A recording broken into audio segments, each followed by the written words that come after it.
Hello दोस्तों, स्वागत है आपका प्रियंका लर्निंग क्लासेस में। 67वीं बीसी बिहार एसएससी बिहार दरोगा अन्य एग्जाम को ध्यान में रखते हुए घटना चेक की सीरीज चलाई जा रही है। इसके अंतर्गत हम लोग सामान्य विज्ञान के रसायन विज्ञान के क्वेश्चन को देखते हैं ताकि एग्जाम में यहाँ से कोई क्वेश्चन आए तो आपका ना छूटे। तो चलिए हम लोग देखते हैं रसायन विज्ञान के क्वेश्चन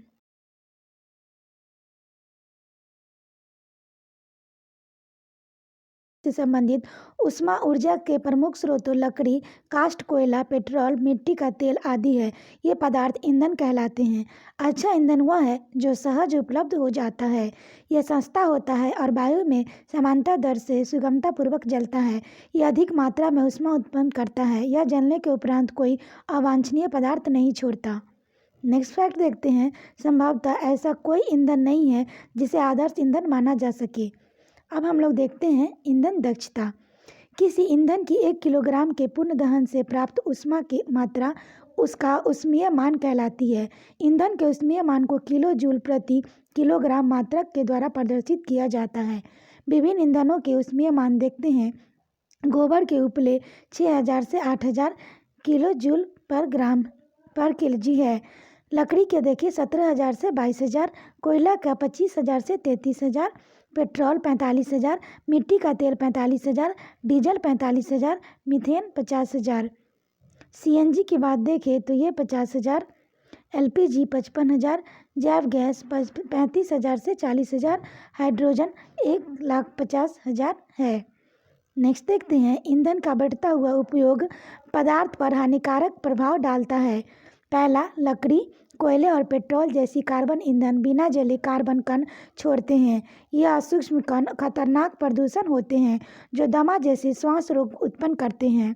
नेक्स्ट है, इन ईंधनों का अपूर्ण दहन कार्बन मोनोऑक्साइड गैस देता है। यह अत्यंत विषैली गैस है। बंद कमरे में कोयला जलाना खतरनाक होता है। उत्पन्न कार्बन मोनोऑक्साइड गैस से कमरे में सो रहे व्यक्तियों की मृत्यु भी हो सकती है। नेक्स्ट है, अधिकांश ईंधनों के दहन से पर्यावरण में कार्बन डाइऑक्साइड गैस निकलती है। वायु में कार्बन डाइऑक्साइड गैस अधिक मात्रा संभवतः विश्व उष्णन ग्लोबल वार्मिंग का कारण बनती है। नेक्स्ट हम लोग देखते हैं कोयले और डीजल दहन से सल्फर डाइऑक्साइड गैस निकलती है। यह अत्यंत दमघोंटू और संक्षारक गैस है। इसके अतिरिक्त पेट्रोल इंजन नाइट्रोजन के गैसीय ऑक्साइड छोड़ते हैं।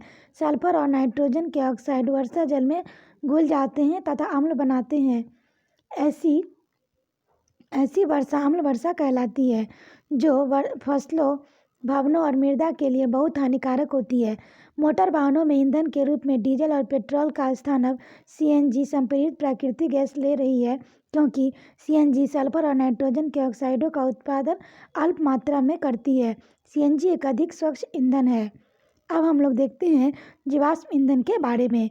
तो कोयला, पेट्रोलियम और प्राकृतिक गैस जैसे कुछ समाप्त होने वाली प्राकृतिक संसाधनों का निर्माण सजीव प्राणियों के मृत अवशेषों जीवाश्मी से होता है, तो इसे जीवाश्मी ईंधन कहते हैं।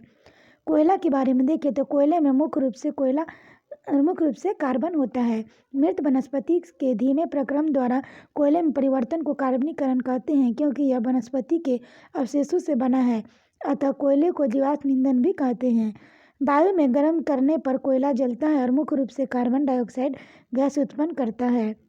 नेक्स्ट देखते हैं उद्योग में कोयले के प्रक्रम द्वारा कुछ उपयोगी उत्पाद प्राप्त किए जाते हैं, जैसे कोक, कोलतार और कोयला गैस। कोक के बारे में देखें तो यह एक कठोर, संदर्द और काला पदार्थ है। यह कार्बन का लगभग शुद्ध रूप है। कोक का उपयोग इस्पात के औद्योगिक निर्माण तथा और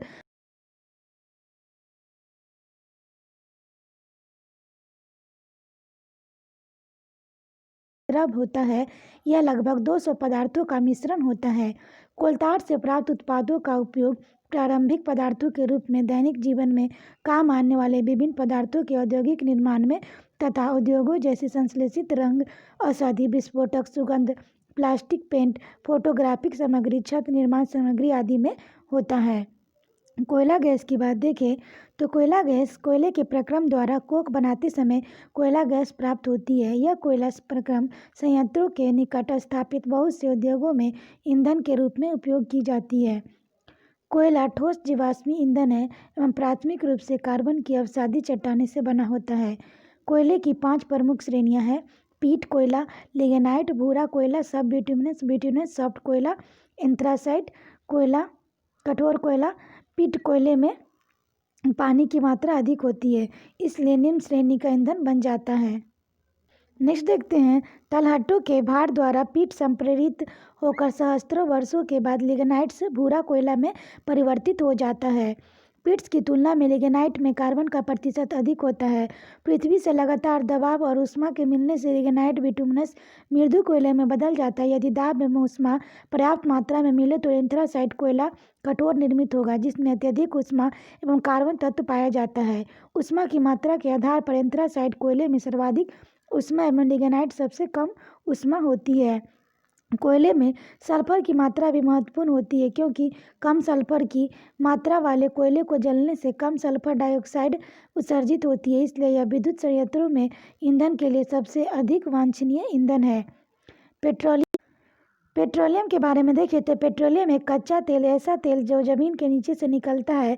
एक गाढ़ा गहरे रंग का तरल होता है, जिसमें हजारों दहनकारी कार्बनों के मिश्रण के साथ साथ थोड़ी मात्रा में सल्फर, ऑक्सीजन और नाइट्रोजन की अशुद्धियाँ मिली रहती है। इस तेल को पारस्परिक तेल या हल्के तेल के नाम से जाना जाता है। कच्चे तेल एवं प्राकृतिक गैस के भंडार अक्सर समुद्र की तली, समुद्री अधस्त के नीचे या भूमि पर पृथ्वी की भूपट्टी पर एक साथ पाए जाते हैं। इसके निष्कर्षण के बाद कच्चे तेल को पाइपलाइनों, ट्रकों और जहाज़ों, तेल टैंकरों के द्वारा रिफाइनरी में भेज दिया जाता है। रिफाइनरियों में तेल को गर्म करते हैं और उसको विभिन्न घटकों के पृथक करने के लिए विभिन्न क्वथनांक बिंदुओं पर आश्रित करते हैं। इसके महत्वपूर्ण घटक है गैस, गैसोलीन, हवाई जहाज में काम आने वाला ईंधन, केरोसिन, डीजल तेल, नैफ्ता, ग्रीस व मोम एवं एटफाल्स। तेल के अवशेष से प्राप्त कुछ उत्पादों को पेट्रो रसायन कहते हैं, जिसमें पीड़कनाशकों, प्लास्टिक और कृत्रिम रेशों, पेंट और औषधियाँ इत्यादि बनाने के लिए कच्चे माल के रूप में उपयोग किया जाता है।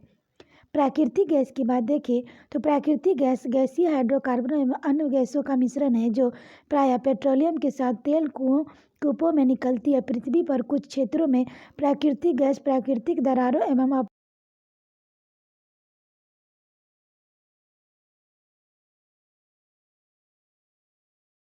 कार्बनों में मीथेन, एथेन, प्रोपेन और ब्यूटेन होती है तथा अन्य गैसों में नाइट्रोजन, कार्बन डाइऑक्साइड और हाइड्रोजन सल्फाइड होती है। कुछ क्षेत्रों में प्राकृतिक गैसों में हीलियम भी होती है। प्राकृतिक गैस में मीथेन की प्रतिशतता 45 से 85% से सबसे अधिक होती है। प्राकृतिक गैस का उपयोग ईंधन के रूप में तथा लैंप ब्लैक, हाइड्रोजन, गैसोलीन और कार्बनिक यौगिकों के निर्माण में होता है। नेक्स्ट हम लोग देखते हैं, प्रायः प्राकृतिक गैस से प्रोपेन और ब्यूटेन को पृथक करके उसके उच्च दाब पर द्रवित करते हैं और द्रव मिश्रण को स्टील के सिलेंडरों में रखते हैं। यह द्रव मिश्रण एलपीजी, लिक्विफाइड पेट्रोलियम गैस कहलाता है। दाब हटाने पर एक द्रव पुनः गैसीय अवस्था में बदल जाता है। एलपीजी का उपयोग प्रायः घरों में तथा होटलों में ईंधन के रूप में किया जाता है। अब इससे रिलेटेड हम लोग क्वेश्चन को देखते हैं, ताकि एग्जाम में यहाँ से कोई क्वेश्चन ना छूटे और ना कोई कन्फ्यूजन रहे। तो पहला है, निम्न में से कौन प्राकृतिक ईंधन है? तो पेट्रोलियम। इसकी व्याख्या देखिए, पेट्रोलियम पदार्थ प्राकृतिक ईंधन के अंतर्गत आते हैं। यह पृथ्वी के भीतर दबे जीवाश्मों से निर्मित होते हैं। अन्य विकल्पों में कोक तथा टार कोयले या लकड़ी के भंजन आसवन से प्राप्त कर लेते हैं, जबकि कोल गैसों को कृत्रिम तरीके से बनाया जा सकता है। नेक्स्ट देखते हैं, निम्नलिखित जीवाश्म ईंधनों में से कौन स्वच्छ ईंधन है? तो इसका आंसर होगा प्राकृतिक गैस। इसकी व्याख्या है, कोयला, पेट्रोल, प्राकृतिक गैस व डीजल जीवाश्म ईंधनों में प्राकृतिक गैस स्वच्छतम ईंधन है, क्योंकि प्राकृतिक गैस बहुत कम मात्रा में प्रदूषणकारी गैस से उत्सर्जित करती है। नेक्स्ट देखते हैं, निम्नलिखित में से कौन जीवाश्म ईंधन है? तो इसका आंसर होगा प्राकृतिक गैस। इसकी व्याख्या देखिए, प्राकृतिक गैस एक महत्वपूर्ण जीवाश्म ईंधन है।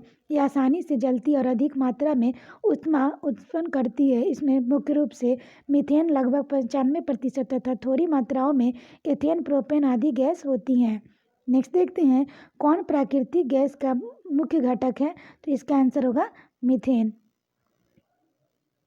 इसकी व्याख्या देखिए, प्राकृतिक गैस एक रंगीन, गंधहीन, पर्यावरण अनुकूल ऊर्जा है।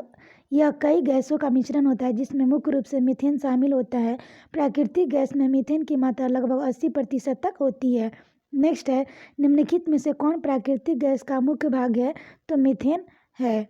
नेक्स्ट है, निम्नलिखित में से किस एक का अधिकतम ईंधन मान होता है? तो इसका आंसर होगा हाइड्रोजन। इसकी व्याख्या है, किसी ईंधन का ऊष्मीय मान ऊष्मा की वह मात्रा है जो उस ईंधन के 1 ग्राम को वायु या ऑक्सीजन में पुनः जलाने के पश्चात प्राप्त होती है।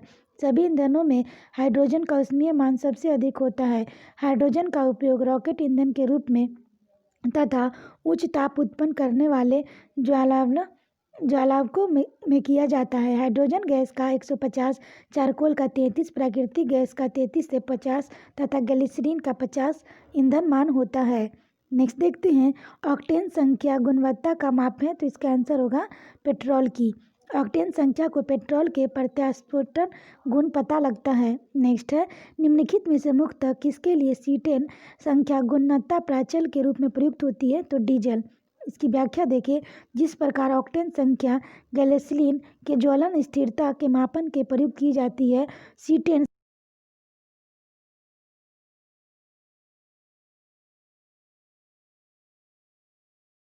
किए संपीड़न द्वारा कराया जाता है। अतः जब डीजल ईंधन संपीड़ित किए जाने पर जितना जल्दी प्रज्वलित होता है, उसकी सीनेट संख्या उतनी अधिक होती है। यह अच्छे डीजल की पहचान है। नेक्स्ट क्वेश्चन देखते हैं, डीजल इंजन में प्रयुक्त ईंधन है? तो डीजल की वाष्प और वायु। इसकी व्याख्या देखिए, डीजल ईंधन एक अंतर्दहन इंजन है जो बंद स्थान में वायु की संपीड़ित करने से उत्पन्न ऊष्मा का उपयोग करके ईंधन में ज्वलन उत्पन्न करता है। डीजल इंजन में दहन के लिए पेट्रोल इंजन की तरह कार्बोरेटर नहीं होता, अतः इसमें सिलेंडर के भीतर की हवा को इतना संपीड़ित कर दिया जाता है कि वायु का तापमान 80 डिग्री फ़ारेनहाइट तक पहुंच जाता है। यही तापमान स्पूलिंग दहन का कार्य करता है। नेक्स्ट देखते हैं, खाना बनाने में प्रयोग की जाने वाली गैस मुख्यतः है? तो मीथेन है। इसकी व्याख्या देखिए, घरेलू उपयोग में लाई जाने वाली बायोगैस या गोबर गैस का मुख्य घटक मीथेन है। मीथेन एक रंगहीन, गंधहीन और स्वादहीन गैस है। यह गैस अधिकतर दलदली क्षेत्रों में पाई जाती है, जिसके कारण इसे मार्क्स गैस भी कहा जाता है। बायोगैस का गैस या गोबर गैस में 50 से 75% तक के मीथेन होता है। नेक्स्ट देखते हैं, बायोगैस संयंत्र में निष्कासित निम्नलिखित में से कौन सी गैस ईंधन गैस के रूप में उपयोग की जाती है? तो मीथेन। इसकी व्याख्या देखें, बायोगैस संयंत्र में उत्पादित बायोमास का मुख्य घटक मीथेन गैस होती है, जिसे जीवाश्म ईंधन के स्थान पर ऊर्जा उत्पादन के लिए प्रयोग में लाया जा सकता है। नेक्स्ट है, बायोगैस मुख्यतः होती है तो कार्बन डाइऑक्साइड और मीथेन। नेक्स्ट क्वेश्चन देखते हैं, बायोगैस का मुख्य घटक है? तो इसका आंसर होगा मीथेन। नेक्स्ट है, गोबर गैस में मुख्य तत्व होता है? तो मीथेन होता है। नेक्स्ट देखते हैं, एक बायोगैस संयंत्र में निम्न में से कौन सी प्रक्रिया होती है? तो किण्वन की प्रक्रिया होती है। इसकी व्याख्या देखें, गोबर में बहुत अधिक मात्रा में ऊर्जा होती है, जिसे बायोगैस संयंत्र में किण्वन प्रक्रिया द्वारा निकाला जा सकता है। नेक्स्ट है, निम्नलिखित में से किसने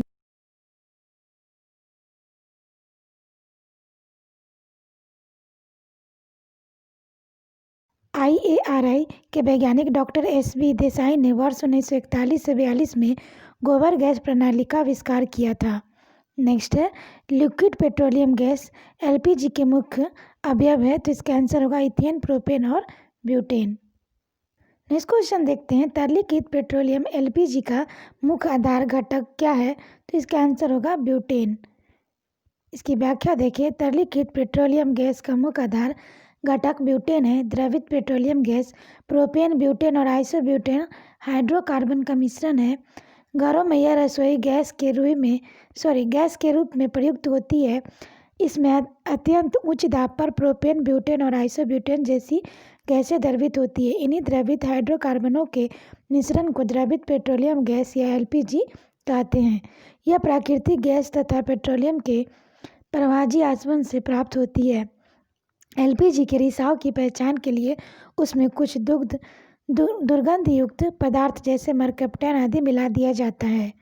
नेक्स्ट है, घरेलू ईंधन के रूप में प्रयुक्त LPG में मुख्यता होती है? तो इसका आंसर ई होगा। इसकी व्याख्या देखिए, घरेलू ईंधन के रूप में प्रयुक्त LPG अर्थात तरलीकृत पेट्रोलियम गैस हाइड्रोकार्बन गैसों का एक ज्वलनशील मिश्रण है। इसमें मुख्यतः प्रोपेन C3H8 तथा ब्यूटेन C4H10 का मिश्रण होता है।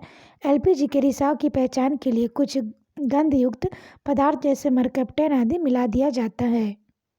नेक्स्ट क्वेश्चन देखते हैं, घरेलू ईंधन के रूप में प्रयुक्त एलपीजी में मुख्यतः होता है तो ब्यूटेन। नेक्स्ट है, इंडेन गैस एक एलपीजी मिश्रण है ब्यूटेन और प्रोपेन की। नेक्स्ट क्वेश्चन है, सुमेलित करना है तो इसका आंसर हो जाएगा सीएनजी का मीथेन और इथेन, एलपीजी ब्यूटेन और propane, coal gas hydrogen methane carbon monoxide, water gas carbon monoxide और हाइड्रोजन। नेक्स्ट है कथन, तरलीकृत पेट्रोलियम गैस का प्रमुख घटक मीथेन होता है। कारण मीथेन घरों तथा कारखानों में जलाने के लिए सीधे प्रयोग में लाई जा सकती है, जहां वह पाइपलाइनों से उपलब्ध कराई जा सकती है। तो इसका आंसर होगा कथन गलत है, कारण सही है। इसकी व्याख्या देखिए, तरलीकृत पेट्रोलियम गैस एलपीजी के प्रमुख घटक प्रोपेन और ब्यूटेन है। बायोगैस में उपस्थित मीथेन इथेन ईंधन के रूप में सीधे प्रयुक्त होती है। नेक्स्ट देखते हैं, घरेलू एलपीजी सिलेंडरों में दाब मापक नहीं प्रदान किए जाते हैं, क्योंकि? तो इसका आंसर होगा, ये एलपीजी सिलेंडरों में गैस की मात्रा को प्रदर्शित नहीं कर सकते। नेक्स्ट क्वेश्चन देखते हैं, सिलेंडरों में भरकर खाना पकाने वाली गैस की आपूर्ति किस रूप में की जाती है? तो तरल। नेक्स्ट है सीएनजी है, तो इसका आंसर होगा कंप्रेस नेचुरल गैस। इसकी व्याख्या देखें, सीएनजी का पूर्ण रूप कंप्रेस्ड नेचुरल गैस अर्थात संपीड़ित प्राकृतिक गैस।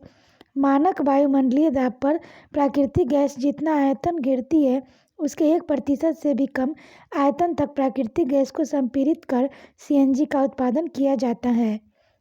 नेक्स्ट देखते हैं, स्वचालित वाहनों में प्रदूषण नियंत्रण हेतु प्रयुक्त सीएनजी में मुख्यतः उपस्थित है तो CH4।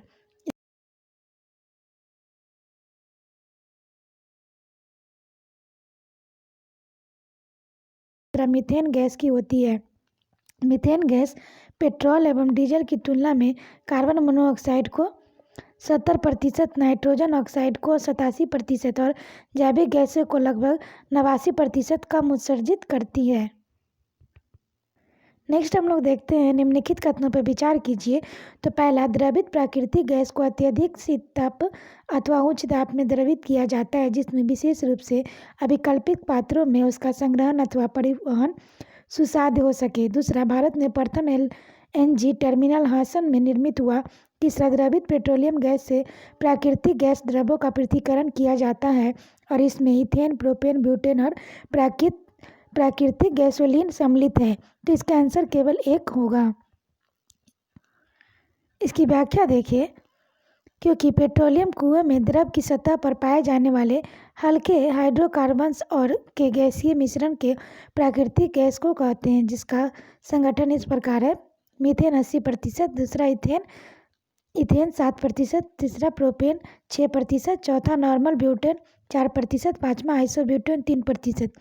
प्रोपेन व ब्यूटेन को इस मिश्रण के पृथक करने के उच्च दाब पर द्रवित कर लिया जाता है, जिसे तरलीकृत पेट्रोलियम गैस कहते हैं। यह रसोई गैस के रूप में प्रयुक्त की जाती है।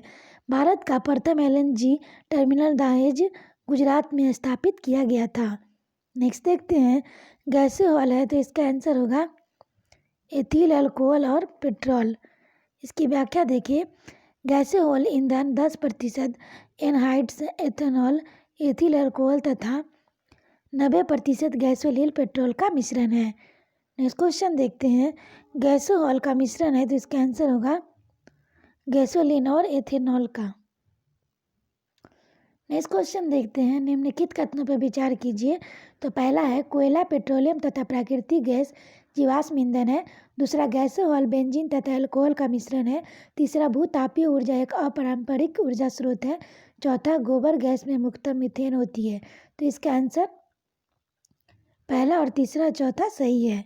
इसकी व्याख्या देखिए, कोयला खनिज तेल व प्राकृतिक गैस ऊर्जा के अनवीकरणीय स्रोत है।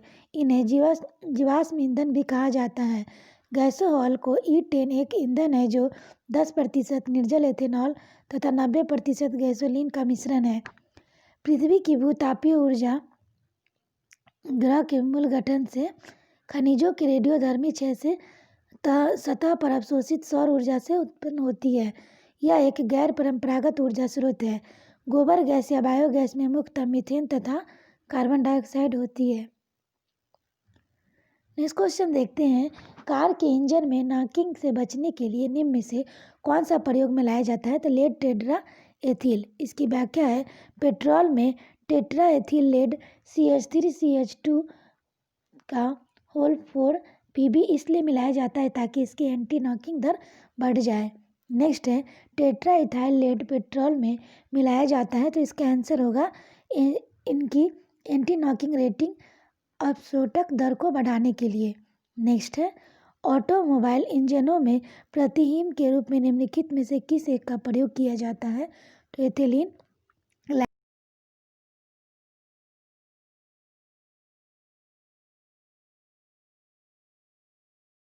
किया जाता है। इसका गलनांक -12.9 डिग्री सेंटीग्रेड होता है। नेक्स्ट क्वेश्चन देखते हैं, भारी वाहन में डीजल का उपयोग इसलिए किया जाता है उच्च क्षमता और आर्थिक बचत के लिए। इसकी व्याख्या देखिए, डीजल इंजन का प्रयोग भारी वाहनों में होता है क्योंकि यह भारी बोझ को खींचने के लिए अधिक शक्ति प्रदान करता है, जो कि इन भारी वाहनों की कुल ईंधन खपत में कमी लाता है। नेक्स्ट देखते हैं, मोटर कारों के अपेक्षाकृत नए मॉडलों को निम्नलिखित विशेषताओं पर विचार कीजिए। तो इसका आंसर होगा रेडिएटर टायर, सुप्रभावी ढांचा और बहुबिंदु ईंधन अंतक्षेप, उत्प्रेरक परिवर्तन रेशक सहित। तो इसका आंसर हो जाएगा पहला, तीसरा और चौथा। इसकी व्याख्या देखिए, रेडियल टायर के कारण घर्षण बल कम कार्य करेगा, जिससे मोटर कार की कार्य क्षमता बढ़ जाएगी। बहुबिंदु ईंधन अंतक्षेप से ईंधन कम खर्च होगा और गति भी बढ़ जाएगी। उत्प्रेरक परिवर्तन रेचक सहित कार्य प्रणाली मोटर को गर्म होने से बचाएगी, जिससे उसकी कार्य क्षमता और बढ़ जाएगी। नेक्स्ट क्वेश्चन देखते हैं, गाड़ियों को चलाने के लिए हाइड्रोजन गैस सुविधाजनक रूप से ईंधन के रूप में प्रयोग में लाई जा सकती है। यदि वह कम ताप पर किसी पदार्थ द्वारा शोषित हो जाती है तो वह निर्वातक द्वारा उत्पन्न तापमान पर मुक्त हो सके, वह पदार्थ कौन सा है जो भारत में पाया जाता है? तो इसका आंसर होगा हाइड्राइड। इसकी व्याख्या देखिए, हाइड्रोजन गैस बहुत कम तापमान पर पैलेडियम हाइड्राइड द्वारा अवशोषित कर ली जाती है ताकि वह निर्वातक द्वारा उत्पन्न तापमान पर मुक्त हो सके। नेक्स्ट देखते हैं, सवाल आधारित जैव ईंधनों का उत्पादन संभव है, लेकिन इस उद्योग के संवर्धन में विकासशील देशों की क्या संभावित सीमाएं हैं? तो इसका आंसर हम लोग देखते हैं। तो इसका आंसर होगा, सवाल आधारित जैव उत्पादन को स्थापित करने और इंजीनियरिंग करने हेतु निर्माण पूरा होने तक उच्च स्तरीय विशेषज्ञता प्रौद्योगिकी की जरूरत होती है। नेक्स्ट देखते हैं, इसका आंसर होगा, आर्थिक रूप से व्यवहारिक उत्पादन के लिए बड़े पैमाने पर सुविधाओं की स्थापना की आवश्यकता होती है, जिससे पारिस्थितिक एवं सामाजिक सरोकार उत्पन्न हो सकते हैं। इसकी व्याख्या देखें, शैवाल आधारित जैव ईंधनों का उत्पादन समुद्रों और महाद्वीपीय दोनों में संभव है, अतः कथन एक असत्य है। इस ईंधनों के उत्पादन एवं अभियांत्रिकी करने हेतु उच्च स्तर की विशेषज्ञता की आवश्यकता होती है। साथ ही अधिक उत्पादन के लिए नवाचार हेतु भी ज्ञान और अनुभव की आवश्यकता होती है। दुर्बल निवेश स्थिति वाले विकासशील देशों में इस प्रकार के ईंधन का उत्पादन कठिन है, क्योंकि इस हेतु अधिक पूंजी निवेश की जरूरत पड़ती है। साथ ही आर्थिक रूप से व्यावहारिक उत्पादन के लिए बड़े पैमाने पर सुविधाओं की स्थापना से परिस्थिति और समाज प्रतिकूल रूप से प्रभावित हो सकते हैं। आशा करते हैं आपको ये वीडियो पसंद आया होगा। वीडियो पसंद आए तो इसे लाइक करें, शेयर करें, साथ ही चैनल को सब्सक्राइब करें और वीडियो को 1-2 बार सुन लें ताकि यहाँ से कोई क्वेश्चन एग्जाम में है तो आपका न छूटे। तो आज के लिए इतना है दोस्तों।